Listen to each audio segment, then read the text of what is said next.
ঈদের দিনগুলোতে কিছু সুন্নাত আছে। প্রথমত সুন্নাত হচ্ছে যে চাঁদ দেখা, এটা একটা বড় সুন্নাত। চাঁদ দেখে দোয়া করা। 2 নম্বর হচ্ছে ঈদের রাত্রে, অর্থাৎ যেই রাতে চাঁদ দেখবো ওই রাতে বেশি বেশি ইবাদত করা। একটা দুর্বল হাদিসে এসেছে, আল্লাহ রাসূল বলেছেন যে যে ব্যক্তি ঈদের রাত ইবাদতে কাটাবে তার হৃদয়ে মৃত্যু হবে না সেই দিন, যেই দিন মানুষের হৃদয়গুলো মৃত্যু হয়ে যাবে। অর্থাৎ কিয়ামতের দিন অধিকাংশ মানুষের অন্তরটা মৃত্যু হয়ে যাবে, জীবিত থাকবে না। এই রাতে যিনি ইবাদত করবেন, এই ইবাদতের কারণে আল্লাহ তাআলা ওই দিনে আল্লাহ তাআলা তার অন্তরটাকে জীবিত করে রাখবে। এই জন্য ওই রাতে আমরা ঈদের রাত মানে বোঝে কি মার্কেটের রাত। বিশেষ করে যুবক যারা আছেন 20 জন 25 জন একসাথে যায় কি মার্কেটে চষাই বেড়ায় সারা দিন। আর শয়তান কি করছে দেখেন, শয়তান কিন্তু বসে নাই, শয়তানকে বেঁধে রেখেছেন, কিন্তু শয়তান কিন্তু ঠিকই হাত তৈরি করতেছে। যেমন আমরা যখন টিভির এই আগের থেকেই টের পেয়ে যাবো যে কি ঈদের মুভি ছবি, তাই না?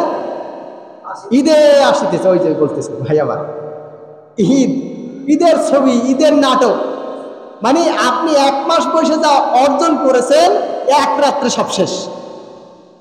ঠিক আছে, সেই পরিকল্পনা মোটামুটি শয়তানের আছে। শয়তানের নির্দিষ্ট কিছু লোক আছে, শয়তান তো বান্দা, ও তো জানে আমাকে বাঁধবে।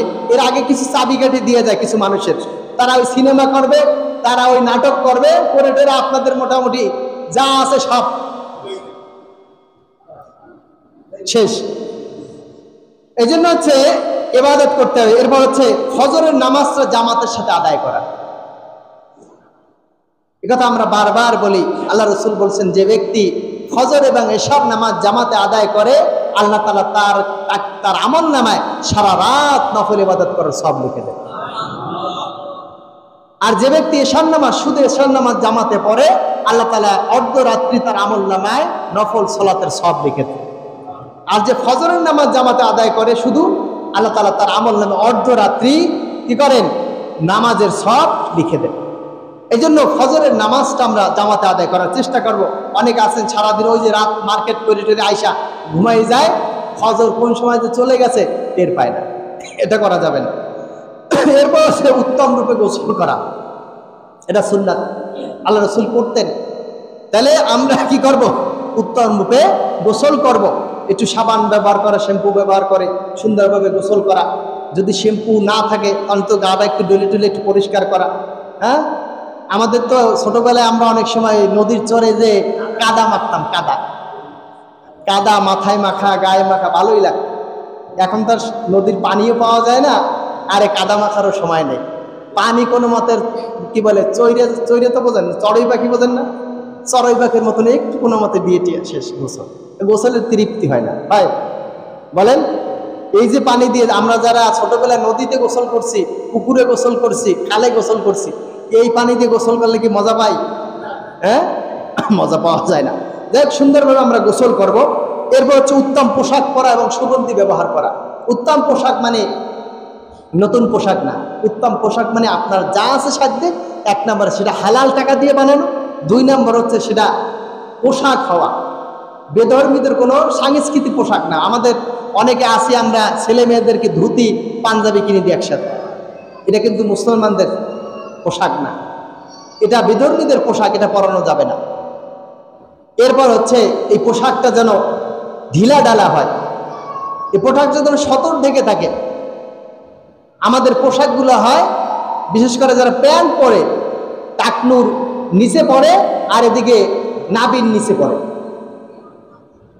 কোম্পানি কি করছেন, এমন হিপ ছোট করেন যে ও যদি ক্রেন দিয়ে টানেন 12 বছর তাও 1 ইঞ্চি উপর উঠানোর কোনো ক্ষমতা কারণ নেই আছে। আপনি যখন রুকুতে যান তখন আপনার সিসিং থাক সব দেখা যায় পিছনে কি আছে। এই জন্য এটা পরবেন না, এটা আমাদের সংস্কৃতির, এটা আমাদের পোশাক না, এটা বেধর্মীদের পোশাক আমাদের পরে চাপিয়ে দেওয়া হচ্ছে যাতে করে আমরা ঈমান থেকে দূরে সরে যাই। আমি আপনি যদি এই অবস্থায় নামাজ পড়ি, 3 তাসবিহ পরিমাণ যদি কারো সতর খুলে যায় তাহলে তার নামাজ ভঙ্গ হয়ে যাবে। তাহলে এই অবস্থায় যদি থাকে যে পিঠ থেকে যখন আপনার শার্ট অথবা গেঞ্জি যখন উপরে উঠে যাবে তখন কি হবে? বলেন, ও ঢুকাই দিলে কি হবে, ও বেরোয় যায়, এটা করা যাবে না। পোশাক, এই জন্য কি উত্তম পোশাক পরিধান করা, যদি সম্ভব হয় সুন্নতি পোশাক আমরা পরার চেষ্টা করব। এরপর সুগন্ধি ব্যবহার করব। 5 নম্বর হচ্ছে ঈদের নামাজের আগে সাদকাতুল ফিতর আদায় করা।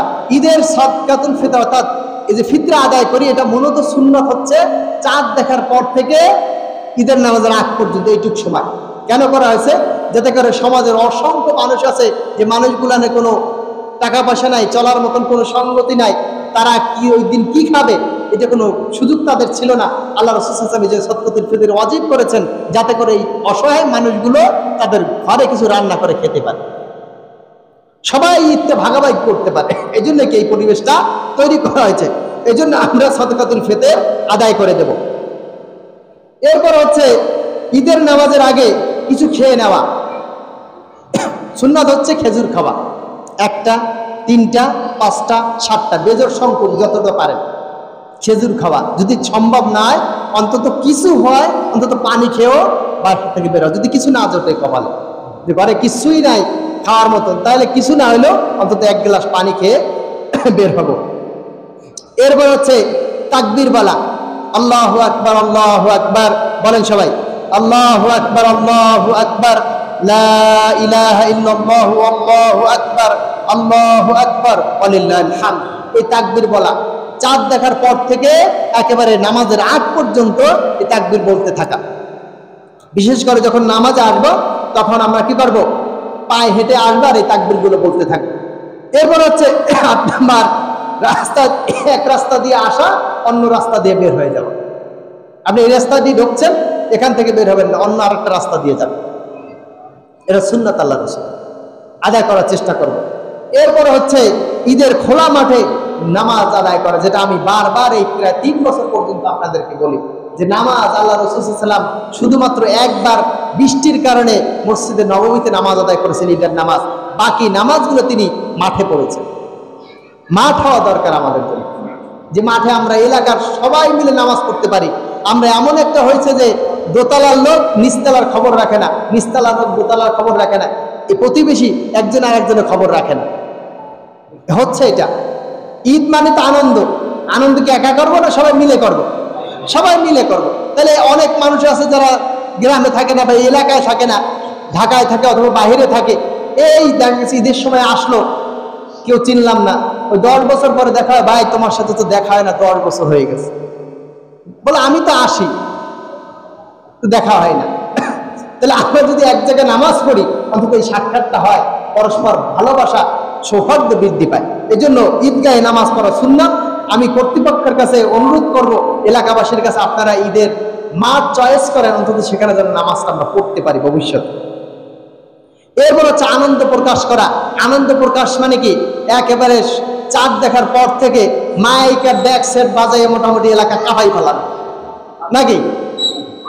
কথা বলে না, বাজবে তো, হ্যাঁ?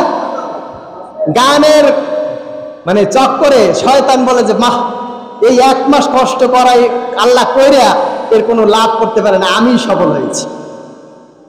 1 মাসের কষ্ট কি বৃথায় দেন, সফলতা আমার হাতেই। এই জন্য সফলতার ঝান্ডা শয়তানের হাতে দিয়েন না। কষ্ট করেছেন 1 মাস, এই গান বাজনার থেকে দূরে থাকার চেষ্টা করেন। আল্লাহ রাসূল বলছেন যে গান হচ্ছে এমন একটা নেফাকি জিনিস, সেচ দেওয়ার মাধ্যমে যেমন ফসল বৃদ্ধি পায়, গান বাজনার মাধ্যমে মানুষের ভিতরে মুনাফিকি তৈরি হয়, ঠিক তেমনি ভাবে মুনাফিকি উৎপাদন হয়। এই জন্য গান বাজনা শোনা যাবে না, এটা আমাদের কালচার না। আল্লাহ রাসূল বলছেন আমি দুনিয়ায় এসেছি বাদ্যযন্ত্র ভাঙ্গার জন্য। কি জন্য আসছেন? জোরে বলেন। বাদ্যযন্ত্র ভাঙার জন্য আনছেন। আর আমরা কি করছি? বাদ্যযন্ত্র ঘরে নিয়ে আসতেছি। আল্লাহ রাসূলের কি সম্পূর্ণ উল্টা কাজ করছে। এই জন্য এটা করা যাবে না। এরপর হচ্ছে আমরা কি করব, কি দিয়ে কি করবো? আমরা বলি ঈদ মুবারক। ঈদ মুবারক বলার আগে আমাদের একটা দোয়া আছে, তাকাব্বালাল্লাহু মিন্না ওয়া মিনকুম। কি বলবো বলেন তো? তাকাব্বালাল্লাহু, বলেন সবাই, তাকাব্বালাল্লাহু মিন্না ওয়া মিনকুম। তাকাব্বালাল্লাহু মিন্না ওয়া মিনকুম। এই হচ্ছে আল্লাহ রাসূল বলতেন, এটা হচ্ছে আমাদেরই। এইটা বলার পরে আপনার যদি এত কৌতূহল জায়গা যে ঈদ মোবারক না বললে ভালো লাগছে না, এরপর আপনি বলবেন, সমস্যা, কিন্তু এইটা আগে বলে নেবেন, এটা আমাদের সুন্নাহ। এরপর হচ্ছে গরিব অসহায় মানুষের প্রতি দরদ সহানুভূতি প্রদর্শন করা। ফিতরা দিয়ে যেমন করব, পাশাপাশি আমার আপনার পাশাপাশি শত্রুতা আছে অনেকের সাথে, যে আমি অনেক দিন ধরে তার সাথে মনোমালিন্য। আল্লাহ রসুল বলছেন যে 3 দিনের বেশি রাগ রাখা হারাম। কয়দিন? জোরে বলেন। আমাদের তো এখানে অনেকে আছে আশপাশে, মাসের পর মাস, বছরের পর বছর চলে যাচ্ছে, রাগ কমতেছে না, আছে না? রাগ দেখা যাবে, হ্যাঁ? এই রাগ অবস্থা যদি আপনি মারা যান, আর আল্লাহ তাআলা যদি বলে যে আমি তো তোমার বলছিলাম যে 3 দিনের বেশি তুমি রাগ রাখবা না, তুমি এই কয়দিন কেন রাখলেন? জবাব দাও। কি জবাব দিবেন? জবাব তৈরি করে নিয়ে যান, অথবা কি করেন? আপোষের মধ্যে ফয়সালা করে ভালোবাসা বন্ধুত্ব স্থাপন করে নেবেন। এরপর হচ্ছে ঈদগাহের নামাজ, ওই একই কথা বললাম যে ঈদগাহে একসাথে সবাই নামাজ আদায় করা। এরপর হচ্ছে মাঝে মাঝে আমরা কি করতে পারি, যে আমাদের আনন্দ ভাগাভাগি করার জন্য এই যে এলাকার যারা আছে সবার বাড়ি যাওয়া সম্ভব না, আমরা যদি সবাই একটু একটু করে মিষ্টি মসজিদে নিয়ে আসি, প্রত্যেকের বাড়ি থেকে 1 চামচ করে সবাই খেলে সবার ভিতরে আন্তরিকতা বৃদ্ধি পেয়ে যাবে। সম্ভব না? হ্যাঁ, মুখে সম্ভব, কিন্তু আসলে সম্ভব। চেষ্টা করা দরকার। আমার নানা বাড়ি ছোটবেলা আমি যেতাম, সেখানে মসজিদ ছিল, অনেক আগের মসজিদ। তো সেখানে দেখেছি যে রান্না করে সবাই নিয়ে আসতো, মসজিদে বসে সবাই একসাথে খাইতো। যে কয় বাড়িটা আছে সব এক জায়গায় ঢাইলা মোটামুটি সবাই শেয়ার করে খাইতো।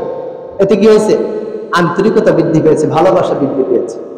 ভালোবাসা বৃদ্ধি করা দরকার। তো সম্মানিত হাজিরিন, আমি এই ঈদের সুন্নাতগুলো বললাম, এবং যে কুরআনুল কারীমের সূরাতুল বাকারার 183 নম্বর আয়াত থেকে 187 নম্বর আয়াতের সংক্ষিপ্ত আলোচনা এবং ব্যাখ্যা করলাম।